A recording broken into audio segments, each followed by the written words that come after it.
live just yet because it's still saying publish, although I've got the red light, so that should mean that I'm actually on. And if I am on, I want to say hello and thank you guys for joining. There is a lag behind here, so I'm actually waiting to see where the event is and pull it up. And it does say that I'm live. So hello friends, Mark Holmes here with my buddy Cowboy Joe Boo. And as always, thank you guys for watching, commenting, and subscribing to the Joe Boo Sports Report. Because without you guys, man, I would just go completely nuts. Unfortunately or unfortunately, however you want to look at it, I am now addicted to you guys. That's right. I am truly addicted to you guys. And doing YouTube here and talking about the Dallas Cowboys. Sometimes it gets to be really painful, as we know, suffering those 3 losses that we had. Let me turn the lights down a little bit because it's a little bit too bright here. Well, that's a little too low. Fortunately, we got a win this week, and that makes life a whole lot better. Yes, I am live. Thank you guys for joining. Unfortunately, fortunately, I don't know which way to go with this stuff. Most of my stuff is actually, I'm working on getting packed away because I'm actually going out of town tomorrow to San Diego with the wife. And got to take care of Mama. It's her birthday on Tuesday, so we're going to be doing some birthday stuff for her. And, you know, got to look out for the wife because she always looks out for me. And no, we're not. First of all, you're an idiot if you want to trade Dak Prescott, okay? Sorry, guys. You know, he went through some bad games, and he's part of the learning curve, but this is only his second year. Keep in mind that Tony Romo didn't start playing until his 5th year, so he had 5 years of sitting around watching, learning, and everything else. And take a good look around the NFL and tell me where there's a lot of great quarterbacks out there, because I will be one that says, there's not a whole lot of great quarterbacks out there. You guys really just make me sick with this stuff because you don't seem to remember Matt Castle or Brandon Wheaton or before Tony Romo when we had Quincy Carter or, you know, we brought in some of these other stiffs and bums. Literally, you lost Tony Romo and we couldn't get a guy who could bust a grape. And here you guys have been so spoiled by last year of Dak Prescott and Tony Romo that literally you just expect anybody will do good. And I bet a lot of you trolls out there that keep talking about Dak Prescott are the same ones that said get Tony Romo out here, he's a bum. And it really makes me sick to my stomach when I listen to some of you people who are never freaking happy. Can we enjoy a win? The fact that there is still a faint playoff hope? I mean, come on. Trade Dak Prescott. Okay, so tell me, who are you going to trade him for? Who do you think you're going to be able to get for a quarterback when a guy like Kirk Cousins, who can't seem to win when it counts, will get probably about $36 million next year for 1 year? So tell me, who are you planning on bringing in here? Because I got to tell you, he's the biggest bargain in the NFL, making $600,000. Because with that salary that we have for him for next year and the year after, we can bring in a whole lot of people. The fact that we were able to even be able to sign our own players was because we got rid of that big-ass contract of Tony Romo's. And see, you guys already, I did not plan to get in here like this because let me hit the reset button here. Let me just stop for just a second, take a deep breath, feel a little bit more zen-like at the moment, okay? Hello, friends. Mark Holmes here with my buddy Cowboy Joe Boo, and as always, thank you guys for watching, commenting, and subscribing to the Joe Boo Sports Report. Because without you guys, this would not exist. So, we're hitting the reset button here. It was fantastic last night to get a win, and it seems like it's been a lifetime since we had one. And first thing this morning, I had to get up at 5 o'clock so I can go to my day job. Yes, I do have to work a day job because, you know, you can't make a living doing this. As much time as I spend in it like a job, you can't really make a living doing this. But you guys have become ingrained in my life and stuff. So I'm out there sitting at the desk there, putting my shoes on and stuff, and I just want to give you guys some thoughts before I went to work. And one of the comments I got was, "Damn, Mark, you look really tired. You need to get some rest." And my response to that is this. I don't want to be sickly and dying and realize that there was a lot of things that I wanted to do in life. I don't want to be trying to fill a bucket list when I'm not physically able to really do that bucket list or to be able to enjoy it. Because life is precious. And I'm going to share something that just happened. I just found out about 30 minutes before I came on air. When I say that nothing is guaranteed in life, I could be run over by a car tomorrow. I could drop dead and have a heart attack. Somebody could shoot me.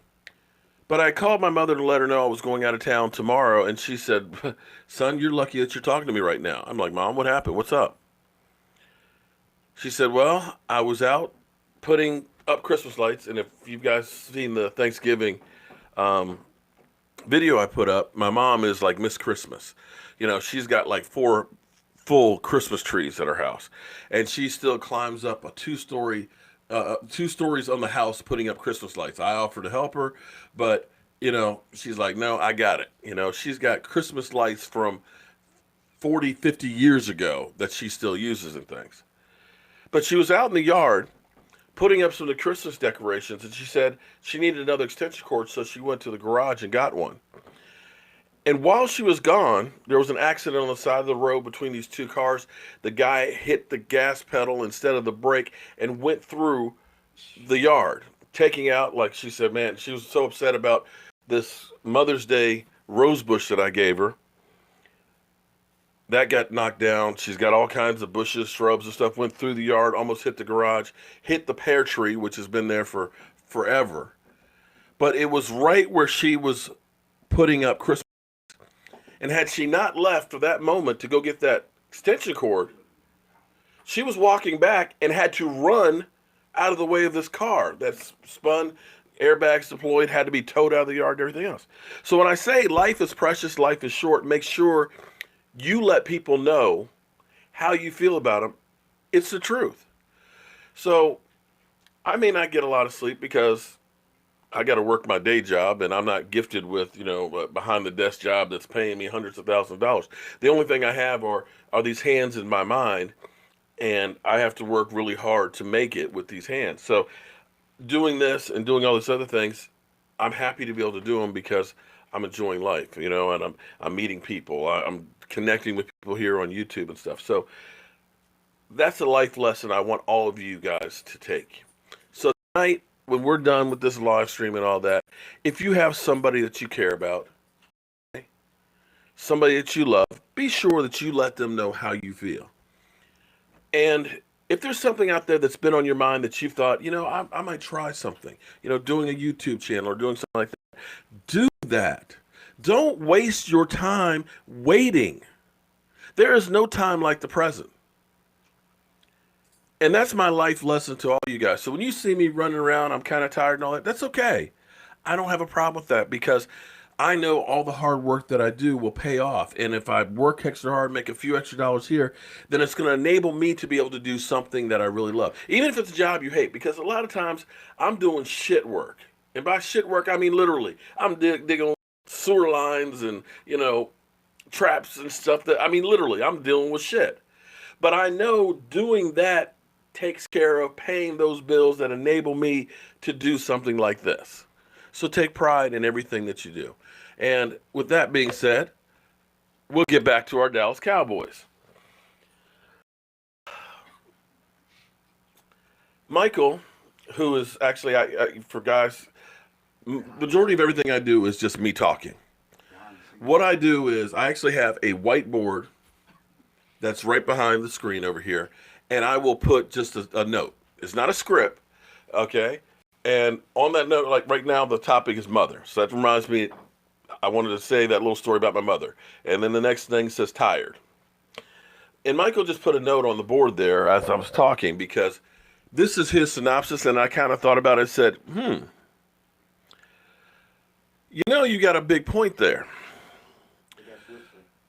He pointed out that the Dak Prescott injury was a turning point for me. Because here's what's amazing when you think about how that worked out. Because here it is. He goes out, goes to the locker room to get an x-ray. You don't know how bad that hand is. But it was at that time that all of a sudden, Switzer goes through, boom, gets the touchdown. Thank you very much, Jeremy. I'll get to Cheeto, super chat from Jeremy. Thank you. I'll get to that in just a second. But when you think about how much time that our offense didn't have to field while we were waiting for Dak Prescott, and it seemed like all of a sudden our defense came alive.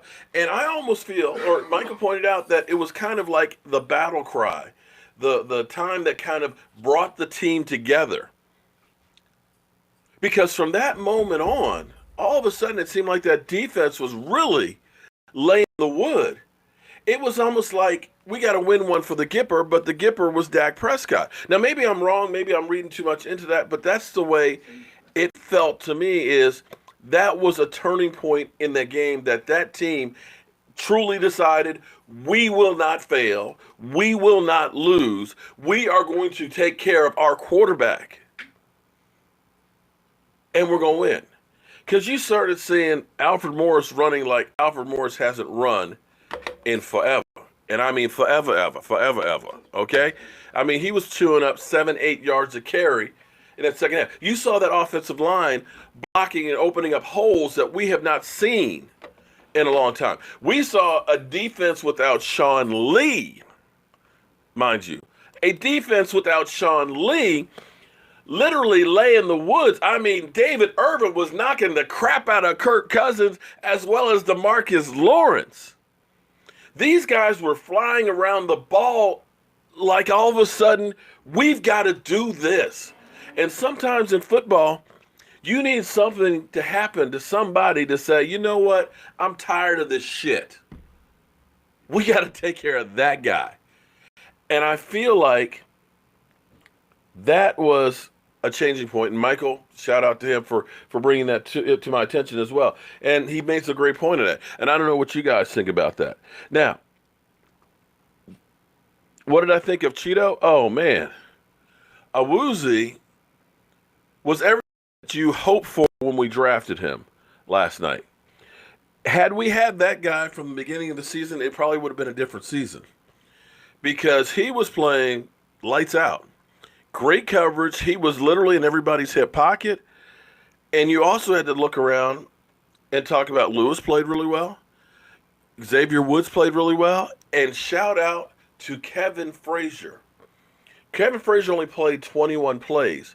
But when I've been talking about my problem with Jeff Heath is too often, as I put it, he takes bad angles. Jeff Heath is too often. Sorry, my computer was doing an update and it's been taking forever. So I've been watching over here and I'm actually trying to get back to my main screen so I can look straight ahead at the camera. Too many times you see Jeff Heath run up to a guy, take a bad angle, and then he's running like a loop trying to catch up to the guy and boom, it's a big play. What you saw hitting with Kevin Frazier is what you want to see from your safety. You want to see a guy who's laying the woods, who is literally putting fear that are coming across there, letting him know that if you come across here, you're going to get your head knocked off. And that was the first time I've seen any of our safeties playing like that. And how do I turn? Let's see. I'm gonna end up getting an echo from that. Mike, can you turn the computer down over there? The good thing. The sound sounds good. Okay, well, good. The sound sounds good, but I need to turn it down on the computer. Okay, so sorry. I've been working 2 shifts today and all that, and I've got to get up at 4 in the morning so I can catch a plane. I was actually packing up my live streaming equipment and all that because I thought I was actually going to be live streaming at work, but they weren't ready. But the young guys played well. And see, Heath plays better when he's not a starter. When he's played in certain situations. He's not an every down safety. And he played decent. The whole defense played defense. Even Jalen Smith, I have to say Jalen Smith was better. Jalen Smith still is playing on one leg, but the thing with Jalen Smith is you're better off if you have Jalen Smith going straight ahead. If you have him run stopping and going to a point. So that way it's not a hesitation where I got to read. If you have him saying that you've got the A gap and you're blitzing, he can get a head of steam on, he can be flying to it, but if it's one of those things where he has to break down and then change directions, it's not his strength. So I'm happy that the team finally made some adjustments. I wish we had made these adjustments sooner, but they finally at least got it. Now, what's up? Hey, Virginia Finest, how you doing? Xavier, the Cowboys, at least that's what's up. Byron Jones and Anthony Brown are busts. Well, that goes back to coaching. I'm not ready to give up on both of those guys. I think the problem with Byron Jones is they've been trying to make him a safety when he's really more of a cornerback. Okay, and I think the defense needs to change. I think we need to get away from the Tampa 2. I think it's a little outdated, and it's time to try something else. As far as Dak Prescott, has he regressed? Well, there is a thing called sophomore slump, as well as coaching. There's also our wide receivers aren't getting open. If you look at every single catch that Dez had, Dez literally had somebody on him within a yard. In fact, almost every single pass plays that we had. Hey, Jackie, how are you doing? Every single pass play that we had, you've literally got somebody there. Our wide receivers are not getting separation, and a lot of people are going to say, oh, Dez is backing on. Dez had a good game. But Dez is not the true number one top 10 receiver anymore. And we need a guy who's going to be able to stretch the field and get deep. Every single pass out there is being contested. Now, I believe that one of the things that really helped Dak Prescott last year was the fact that Tony Romo was in his ear. Tony Romo was a fantastic mentor to him. And Tony Romo is not there now. And I think that's actually hurt because I still don't believe that Jason Garrett has done enough with quarterbacks to say that, yeah, he's a quarterback guru. I think thank you, Michael. I think Tony Romo definitely more is. And when you look around at a lot of the really good quarterbacks that are out there, most of them had a veteran who was always there. Even Mark Sanchez worked with Dak Prescott, and I think that was helpful. Now you've got Dak, you got Cooper Rush, and for a while you had Kellen Moore. So you're not learning much from those guys. But Eli Manning had Kurt Warner, Hall of Famer. Steve Young had Joe Montana. And if you look at Steve Young when he was in Tampa Bay, people said he was a bust after 2 years.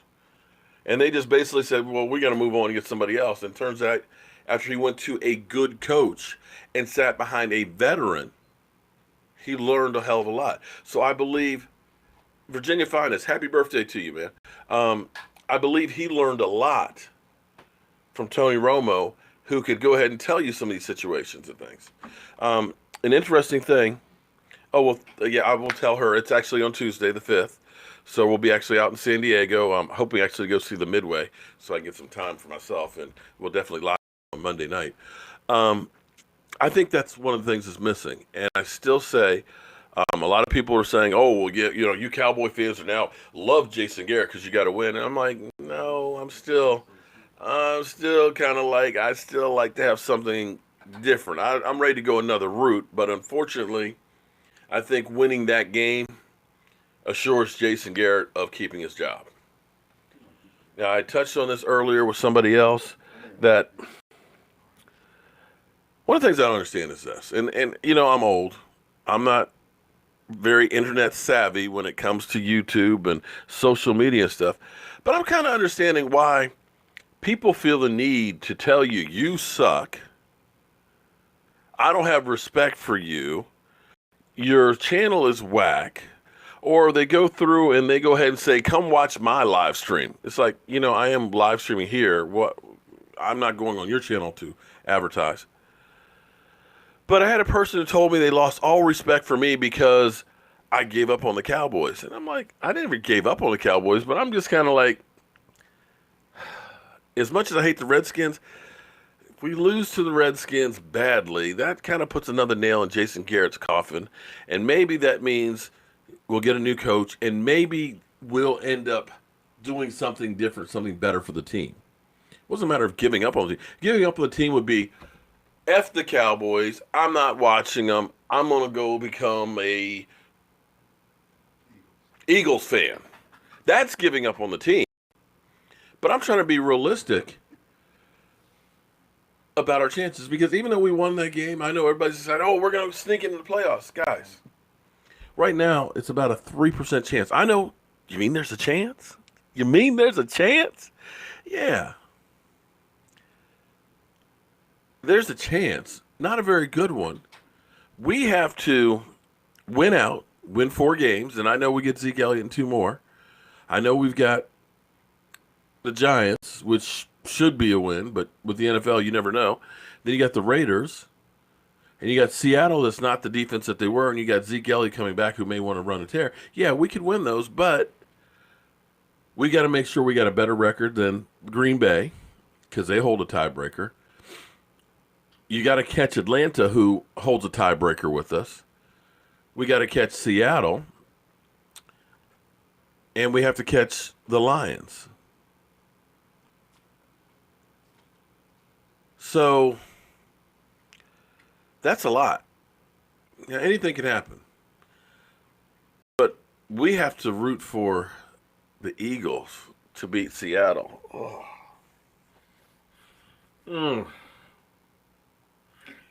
Yeah. That means Sunday we've got to say, fly, Eagles, fly. Oh. On that note, Joe Boo, you definitely need a refill. Yeah. We have to depend on others to take care of business. So there's that. Yes, Dave L. We need you guys to have a good game. How sad and pathetic is that? Dak is my quarterback too, Raymond. We know I'm all in for Dak Prescott. And there's always going to be growing pains. For some reason, somehow, some way, I love how all of you guys who are saying bring Tony Romo back don't remember that Tony Romo actually had a few bad games. Seriously. And I'm not belittling Tony Romo. It's a fact that every quarterback has some bad games. Russell Wilson, who is really the only thing that's keeping Seattle together, hell, he had 5 pick games last season. He even lost the Super Bowl. Yeah, well, that wasn't. Yeah, he threw a pick. Yeah.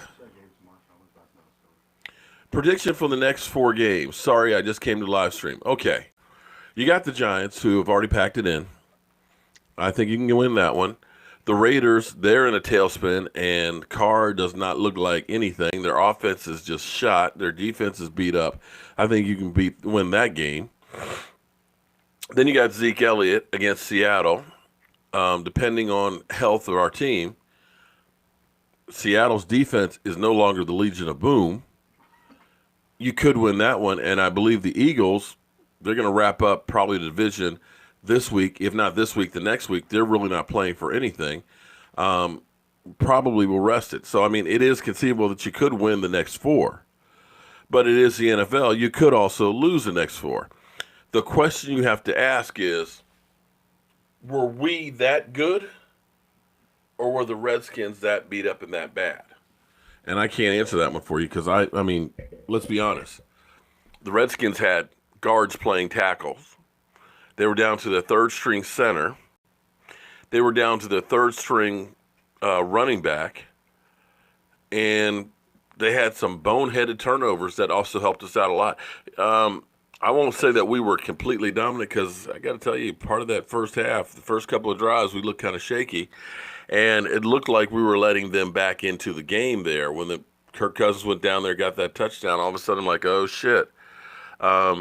The Redskins are coming alive, and you know how we play in second halves of games. So hats off to winning that game, but I don't believe that everything is hunky dory and perfect. Victor, how you doing, Victor? Man, Victor, you get listen, guys. I want you to understand something. I'm old. I've been hit in the head a lot, and I don't get a lot of sleep, and I'm always running around like a chicken with my head cut off. Okay? So understand all those things. If I talk to you about something, you got to remind me, Victor, because I keep wanting to have you on the show, but I forget because I saw that Instagram message that we talked back and forth about having you on the show, and I forget. You have to remind me. Say, hey, Mark, you bonehead, you forgot, you old fart.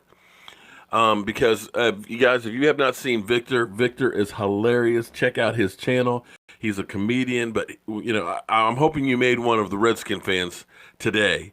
If you didn't, you need to go make one right now. But check him out. Um, Let me say hello to some of you guys that are all here. My Cowboys family, how are you doing? Oh, okay. Remember to subscribe to my Cowboys family. Okay, hi, okay, there we go. Harry or Hurry, Jad, of course, Victor's here. Virginia Finest, he's always here, just down the street from me. There's Sarah Green. Sarah, you and Jackie are my two most loyal fans, and thank you for showing up tonight. James K. Um, well, we got so they're kind of flying through here. J Farm, how you doing tonight? Blue Stars, James K. Michael Farrow, Joseph. Joseph is fantastic. Joseph has helped me out tremendously. How are you doing tonight, Joseph? Shallow Hal, the Romo lover. My Cowboys. I am Infinite. Michael. Everybody, thank you guys for tuning in. I know it's Friday night, and I'm sure you have other things you could be doing, but you've tuned in here, so thank you guys. Jimmy Hath, it's your 40th birthday. Happy birthday to Jimmy. Ricky Lee's in the house. Lewis is in the house. Calvin's in the house. Everybody, thanks for joining. John Turner, Chris Morton, um, Indio, Dave L, Sarah, of course, with a big smile, um, Blog Thomas. So everybody, thank you guys for joining me. Like I was saying, I did not think I was going to be able to do this for this long because I thought I was going to still be at work. But as soon as I get finished here live streaming, I got to go pack and try and see if I can get a couple hours sleep before I jet out tomorrow. Um, Maze TV. Well, man, please comment. I definitely want to hear you guys' thoughts. Vlad the Impaler. Um, Genus Master 43. Dave L. Bloom and Highlights. Okay. Now, we do have some good news. Sean Lee. Sean Spider-Man Lee. Sean, I've got bad hamstrings, Lee. Says he will be good to go against the New York Stinking Giants. And I've been talking with Clarence, one of the followers here that's actually lives in Springfield, and we're thinking about hopping on the road and going to New York and watching that game and bitch slapping the Giants. Matt on here said that he had tickets, but he had thought about not going, but now is changing his mind. We're talking about having Michael. We're talking about having me. We're talking about having Clarence. And you might remember the New York Stinking Giants fan that was with us at the Redskin game. We'll go ahead and get him to go. And we're thinking about doing a nice tailgate, having some Jobu wings, the Mojo Punch, some of the black and blue sliders and things, and hopefully having a ball watching the Cowboys. And I'm actually kind of happy that that game has moved to 1 o'clock. You don't want to leave New Jersey at night. I'm just saying. You know, I'm just saying. So a 1 o'clock kickoff, we can leave here about 3 in the morning, get there about 7, get ready to tailgate, kick off at 1, and get the hell out of Dodge by 5. Um, so if anybody's interested in going there and being part of a tailgate, email me at cowboysmark94. Let me go ahead and type this in here so that way you guys have it. Cowboys Mark 94 at gmail.com. Just trying to get a number of how many people might want to go so I know how much food and stuff we'll need to do. True Blue Sliders, Mark, what happened to those? Just didn't. Oh, I made those at the game in Philadelphia. Last night I had to work and everything else, so it was just like I just didn't have time to do as much. Ricky Lee, thank you very much. Are there any coaches out there that can help us, our receivers, get separation? And can we find a quarterback coach for that? I'm sure there's a lot of guys that are out there that can.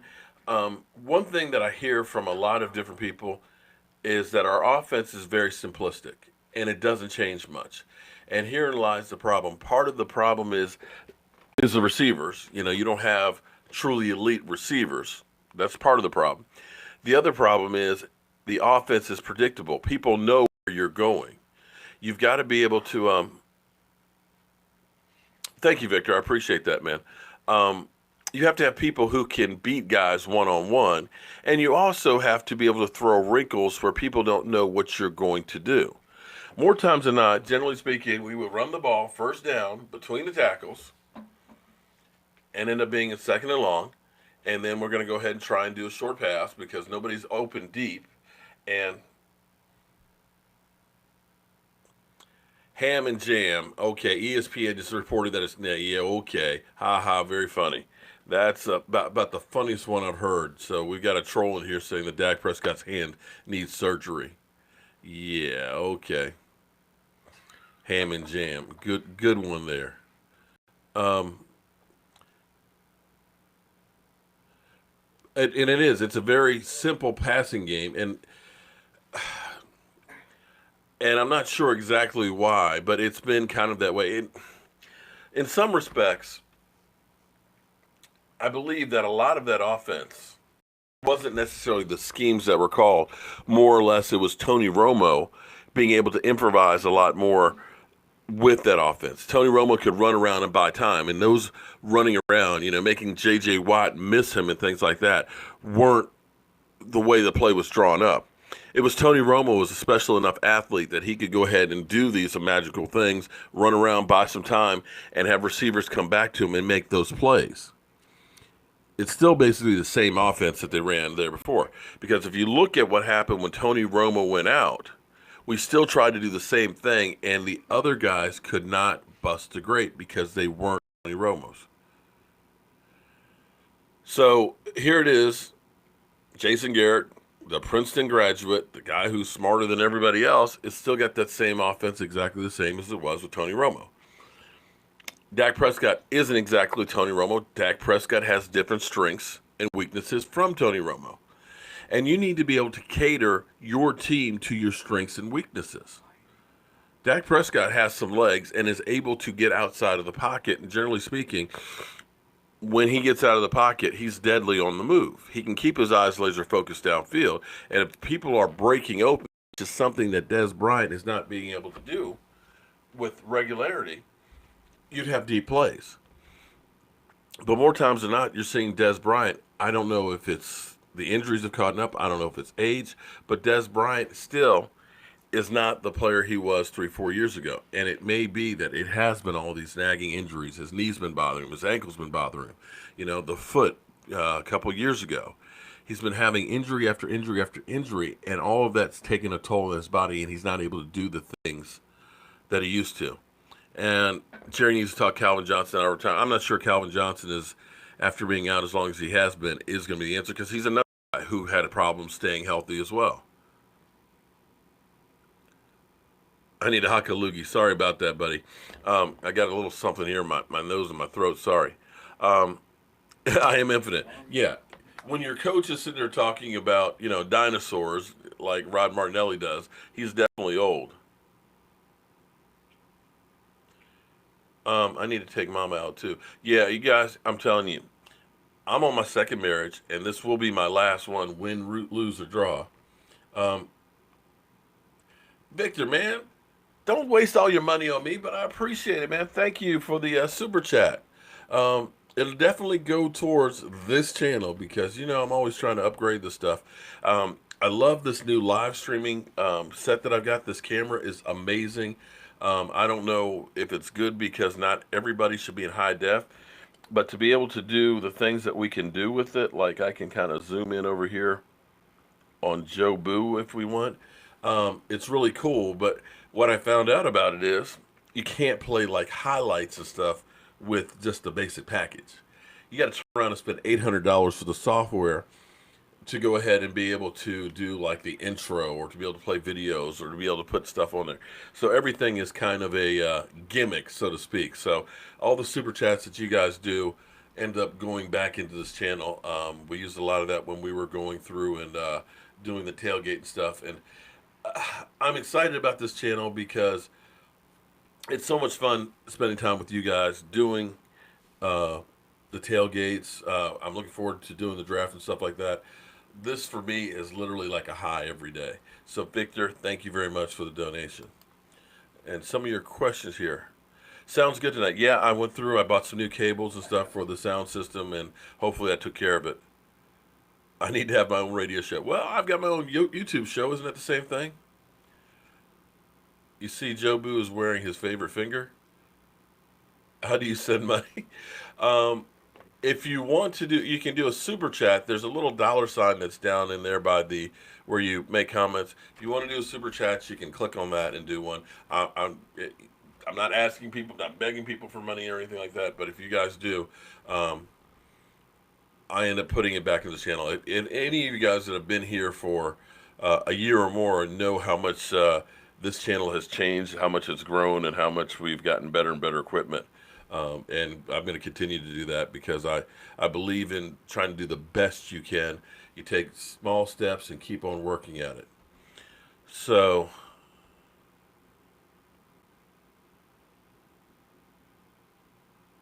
it's Hug a Troll Day. You, Lauren, do you need a hug? Good one, Sarah. I like that one. Oh, boy. Des can outrun linebackers when he's in the slot. So safety's to take back. Okay. Yeah, but see, you need him to be able to outrun cornerbacks and go deep. Yeah, Jobu's hair has been a mess since the Redskin game when it got soaking wet. I need my wife to take care of it again for me, but you're right. Did you participate? Okay, all right, okay. I would actually like to see Noah Brown because Noah Brown has got that big body out there and see what he could do as well. Terrence Williams did have a couple of good catches there down the stretch, but I can't say that anybody is just like, wowing you. Well, there's no way Sean Payton's going to leave New Orleans now after the season that they've had this year. Had they been in the basement, he probably would be going out the door, but he's kind of like reinvented. That team is actually able to run the ball, which is making it a lot easier for Drew Brees. He's evolving, which is something we need our coaches to be able to do.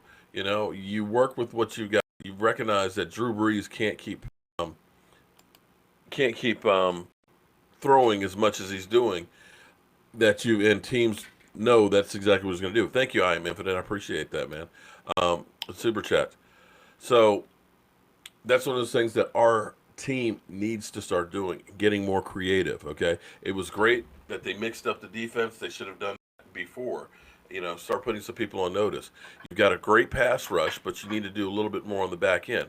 They ended up doing a little bit more blitzing than they usually do, which is definitely helped out quite a bit. And again, you're also playing against a wounded Washington Redskin team. Fortunately, we'll be playing a wounded Giants team next week, and then hopefully get a little bit healthier. And then all of a sudden, you got Zeke back for a couple games. Now, again, the chances of making the playoffs are still not real good, but there's still a chance. Um, well, Tim, here's the thing. When you start looking at the team for next year, we actually have a lot of things that we need to address. And one of the things I've said before is I think we got too excited about how well we had drafted last year and the year before, the years before. They looked at, we've replaced our whole Anthony Hilton. Thank you, Anthony. I appreciate that. Man, you guys are going crazy these super chats tonight. We're definitely going to be going to New York to do a tailgate. And again, anybody who was thinking about going to that game, I want to go to New York and I want to stomp them and have a tailgate just like we did in Washington and Dallas. So please, if you guys are thinking about going, here's the great thing about this thing. If you're anywhere close to New York, I've already started looking at tickets. The tickets are as cheap as $75. Now, I know that's nosebleed upstairs, but check this out. You can get end zone lower level seats for $120. So if you're close to New York, or I should say New Jersey, and you want to see our Cowboys, that's the game to go to right there. 1 o'clock, it's during the daytime. The Giants are garbage, so you don't have to worry about too many Giants fans there talking trash. The prices are cheap. I mean, that's half the price of what we're paying for a Cowboys ticket in Dallas. Your boy Space Cowboy lives in New Jersey. Space Cowboy, I know Space Cowboy. I haven't seen you on here a couple times, but Space Cowboy's close, so I'm guaranteeing that. I'm hoping I'll see him there. So that's the game to go to. And it's another game that we could really get healthy on. Now, back to Tim's question. Do we address receivers through the draft or free agency? Well, here's the thing. We've got a lot of holes that we need to fill. The good news is right now we have about $15 million in cap space. I know we got to sign Zach Martin. But when you look at Dez Bryant's contract, and I know a lot of people are going to say, no, you can't do anything with Dez. But Dez is $16.5 million next year. If he's a post-June 1st cut, it goes down to a $4 million hit. So that's $12.5 million addition that you can get. Tyrone Crawford's had a pretty good year and things, but he's a $10 million cap hit. Is he worth $10 million? Is he worth $10 million? I don't know. So there's some places where we can save on the cap. And I think we're going to have to buck the trend that the Cowboys have of bargain basement shopping and free agency. Calais Campbell. Damn. Mike made a point. Alfred Morris is the only free agent that's really made an impact.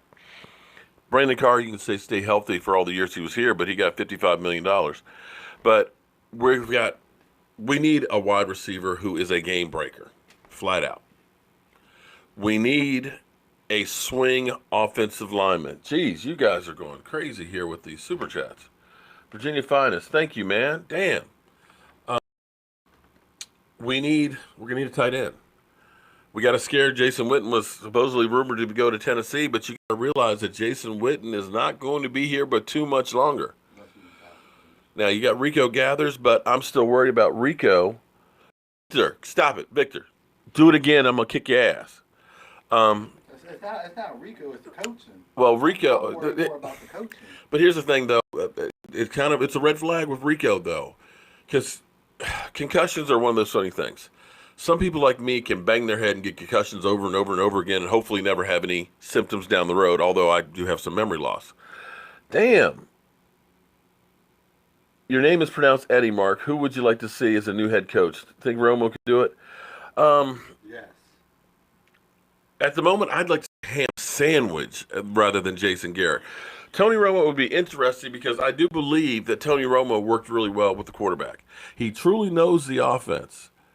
And he knows about being out there. And I like a guy who's been there and understands it. Jason Garrett was a quarterback, but I can't say that Jason Garrett has that experience of really knowing the game. Because if he really did, he probably would have played a lot more. But you would need to surround him with other good coaches. You need a good defensive coordinator. And I believe we need a different philosophy on the defense. I see a lot of potential on our defense right now, but I just feel like we don't have the right fit for exactly that Tampa 2, and I think that Tampa 2 defense is outdated. So, yeah, I could deal with that. You're looking at a lot of young coaches now that are being successful, that were coordinators at other teams. So we'll get to people we'd like to have as a coach if we actually get to the point where we'll go ahead and get another coach. So everybody, thank you guys for all these super chats. This is amazing what you guys are doing.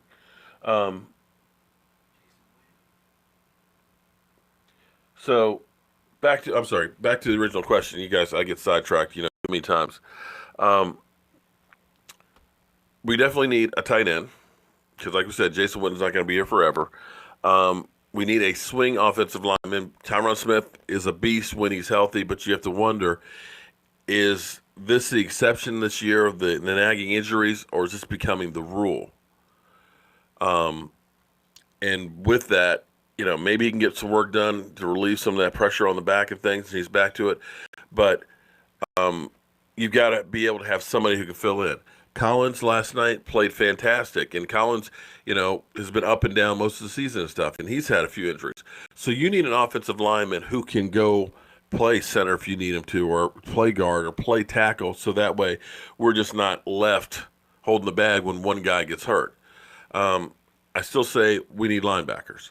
Jalen Smith, you hope that once the season's over, he's got a few more months to go ahead and keep rehabbing this foot, that the foot will come back more and more and more.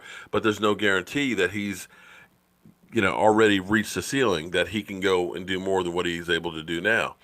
Hitchens has played well when he stayed healthy, but he's been hurt a lot too. You need some more depth there at linebacker. Safety. You got some promise there with Kevin Frazier, but I still think you need a true safety that is an enforcer.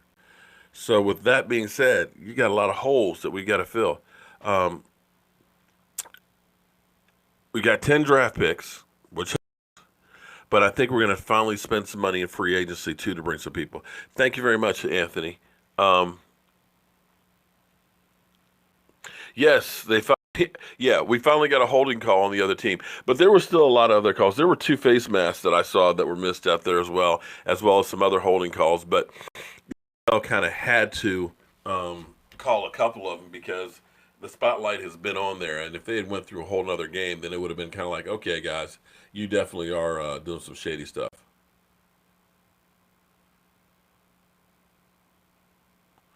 Frazier and Woods. Frazier and Woods, both of them, yeah, both of them play pretty well. And again, Kevin Frazier's still relatively young. Woods is still a rookie, and hasn't had a full season here playing because of the injuries and stuff. But again, last night showed you that there is some promise and things like that, but we still have a lot of work to go.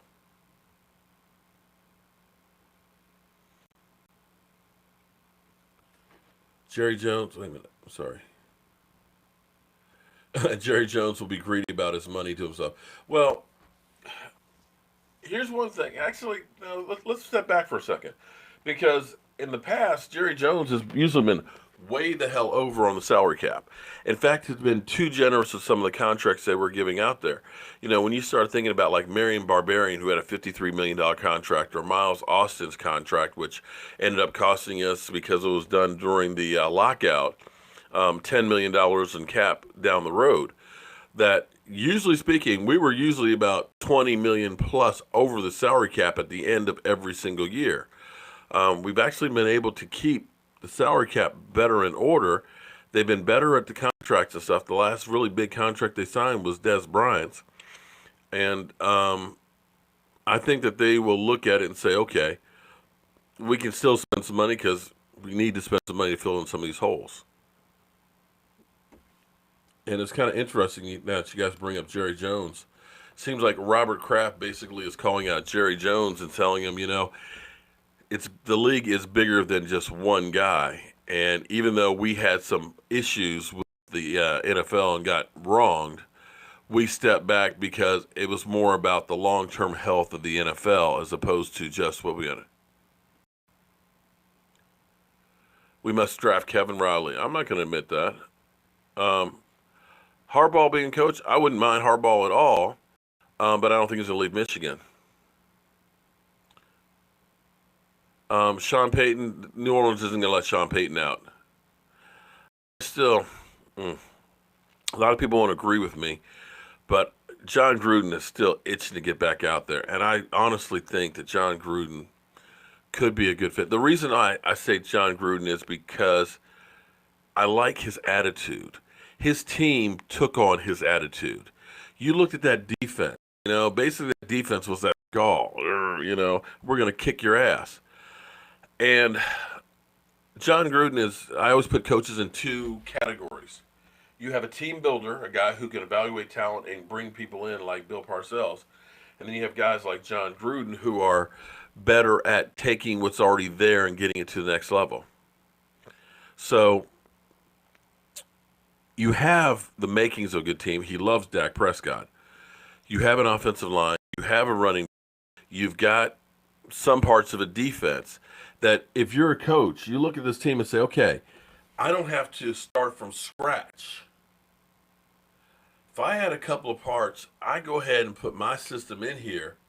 Good night, Michael. Thanks for being here. Um, I can go ahead and get one real quick. Yeah, I'm going to put it with Jerry Jones, but Jerry Jones is going to pay me a shitload of money. And I can win one real quick, put up with them a couple of years, and I can get out. Because you've got the basis of at least evaluating talent with the Cowboys. You've got enough talent that's here, and you can leave that to somebody else. And I think that that would actually be a good fit. You know what, Blake, though? Money talks. Money talks. And if you pay a guy enough money, you know what? I can put up with a whole lot of shit. You pay me enough money. Um, Lovey Smith will be plan B for John Gruden. Well, Lovey Smith, I think, could get along with Jerry Jones because Lovey Smith is not one to garner a whole lot of attention. I don't know if he'd be the yes man that Jerry wants him to be, but, you know, like I said, I think we need a change for change's sake. Lovey, okay. Shallow Hal actually liked something. Okay. Um, did Garrett sit next? Well, I'd keep an extra copy here in case he says he lost the first one. Um, you guys need Gruden and Jones is the one to pay him. Yeah, you're right about that.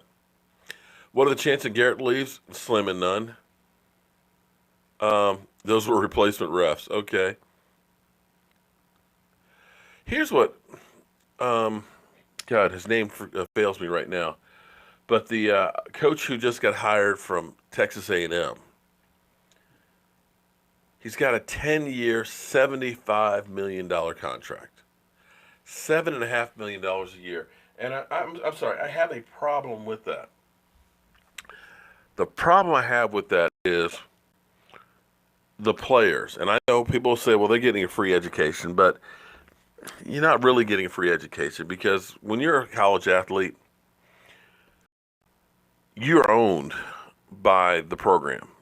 And when you think you get a scholarship, you think, oh, you got a 4-year scholarship. It isn't really a 4-year scholarship. It's really a 1-year scholarship that they renew year after year. So if it ends up being that you kind of get hurt, you know, we can kind of say, you know what, your scholarship's revoked. In more cases, especially when you're at some of these historically black colleges and stuff, you are just fresh meat for the bigger schools. Yeah, you're getting an education, technically, but you're on the road 70% of the time and don't really have time for class because you're spending all of your time basically focusing on football between practices, between workouts, between training room. Um, and the degree you're generally getting is not necessarily great degrees, but you're not getting paid. But the coaches are getting $7.5 million. The schools are making tons and tons of money, financing the whole athletic department and new buildings and everything else. Yet the players, very few of them are going to make it to the NFL that are actually going to get paid. You're just fresh meat for the school. So that's not something I should probably talk about here with our live stream of the Dallas Cowboys, but it just kind of reminded me. And, you know, I've been hitting the head so many times that I go in tangents. But something needs to be done for these college athletes. It's not easy to go to school, try and be a full-time athlete, get an education and things, and you get nothing out of it, and they're making like bandits on you, especially when some of these guys are getting screwed up for life. What would get Garrett fired? I think if they lost to the Redskins badly last night, and if they had lost to the Giants next week, that could. But unfortunately, Virginia Finest, I'll see you later, man. Unfortunately, or fortunately, we won that one, so I don't think Garrett's going to be going anywhere.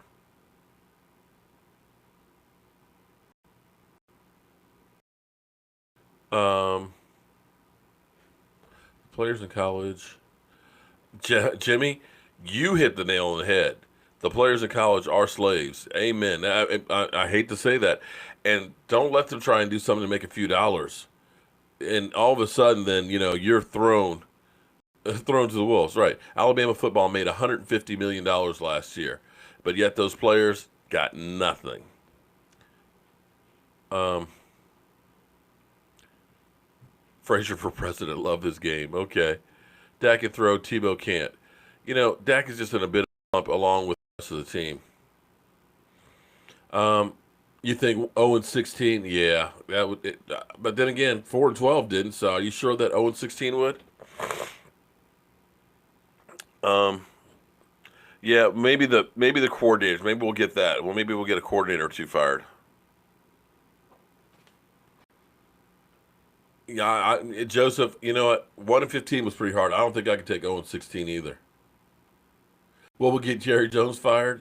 An act of God.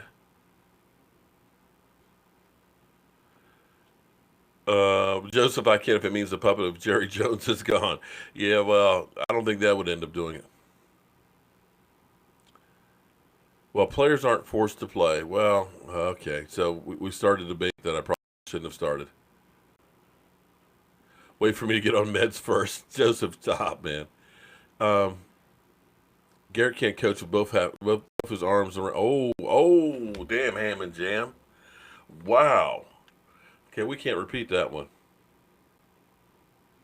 Me for offensive coordinator or coach. Okay, yeah.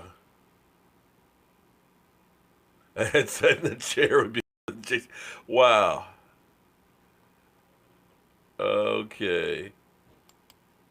We're going to get rid of you, Farhang. Um, I couldn't believe Kirk Cousins got up from that hit. I'll be honest. I saw it hit. I was just like, damn. He actually, he earned some respect from me. Just the fact that he was able to. Um, believe in Rich. I'm definitely. Here's the thing. I believe in God. I pray quite often. Personally, I've done too much work for too many churches and have been, uh, just say, let down by pastors. Victor, remind me about being on the show. We got to Skype you and get you up in here because it'll be a laugh. Trump for coach, make Dallas great again. Okay. Mark for motivational speaker. Okay. Wow. Okay. You guys are hilarious tonight. Ham and Jam, I take it you are a Packers fan. Yeah. Unfortunately, the Packers seem to have gotten us more times in history than not from my first years with the Ice Bowl. Packers just seem to have our number, unfortunately, and it kills me.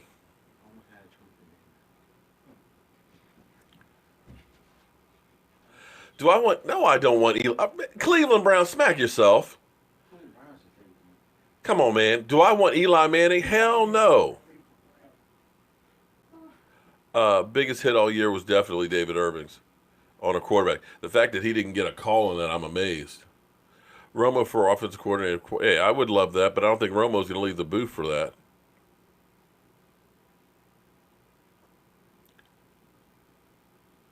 Mark have an Eagle fan on his show, it would be a lot. Actually, we've had the more on Tom Donnelly, and Tom has been itching to get back on here. It's just like, I'm just not ready for Tom Donnelly.